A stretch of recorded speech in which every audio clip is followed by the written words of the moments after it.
சரி வச்சிடறேன். அண்ணி, என்ன அண்ணி, ஏதாச்சும் வேணுமா? உனக்கு இன்னைக்கு பரீட்சையா? அண்ணி.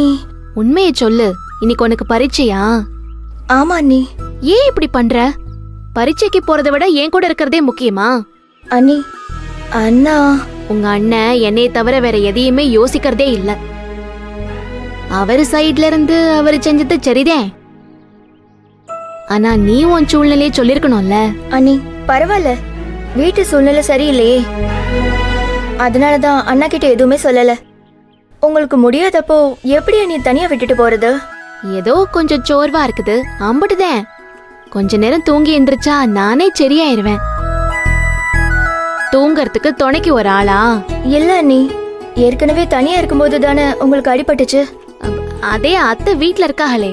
அம்மா மட்டும் இருந்தா பரவாயில்லையே அண்ணி, அந்த துளசியும் இருக்காளே. ஏற்கனவே நடந்ததுக்கு அவதான் ஏதாவது பண்ணிருப்பாளோன்னு இன்னும் சந்தேகமாவே இருக்கு.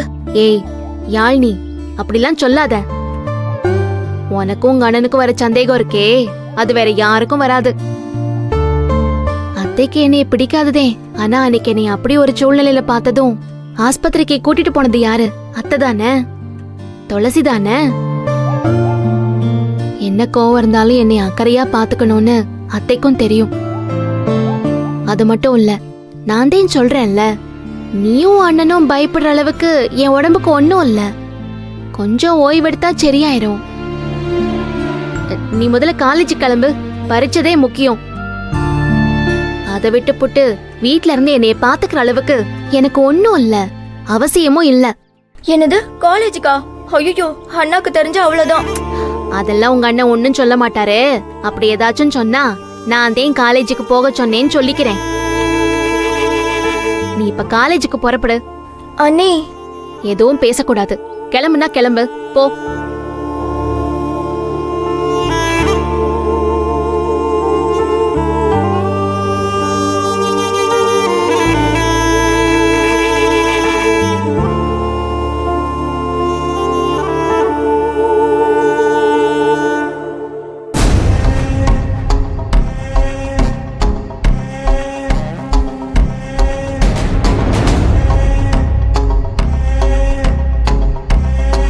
யாழினி காலேஜுக்கு போயிருவா. அண்ணி, கண்டிப்பா நான் காலேஜுக்கு போய்தான் ஆகணுமா? அண்ணா வந்தா திட்டுவாரு. அதே நான் பேசிக்கிறேன்னு சொல்லிட்டேன்ல, நீ போயிட்டு வா, கிளம்பு, போ.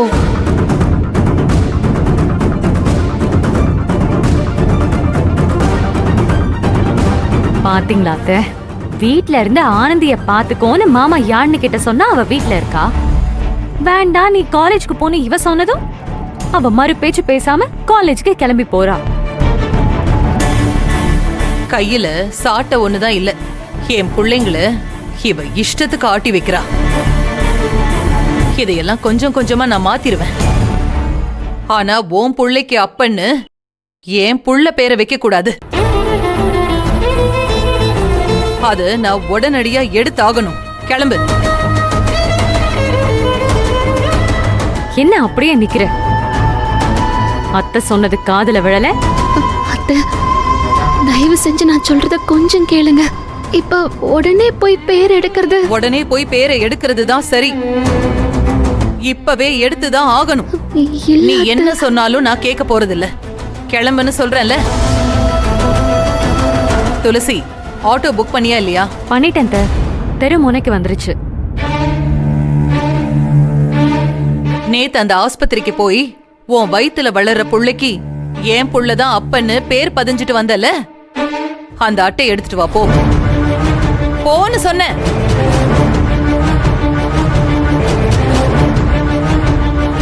அத்தை, இப்படியே ஸ்ட்ராங்கா இருங்க. அவ ஏதாச்சும் பேசி உங்க மனசையே கலைச்சு விட்டாலும் விட்டுருவா. அவ என்ன நடிச்சாலும் சரி, இன்னைக்கு நான் விடுறதா இல்ல. அப்பம் பேர் தெரியாத புள்ளைக்கு ஏன் புள்ள பேரை இனிஷியலா வைப்பாளா? அத நான் வேடிக்கை பார்த்துட்டு இருப்பனா? பாக்குறேன். அவ புள்ளைக்கு அப்பனா ஏன் புள்ள பேரை எப்படி வைக்கிறான்னு பாக்குறேன்.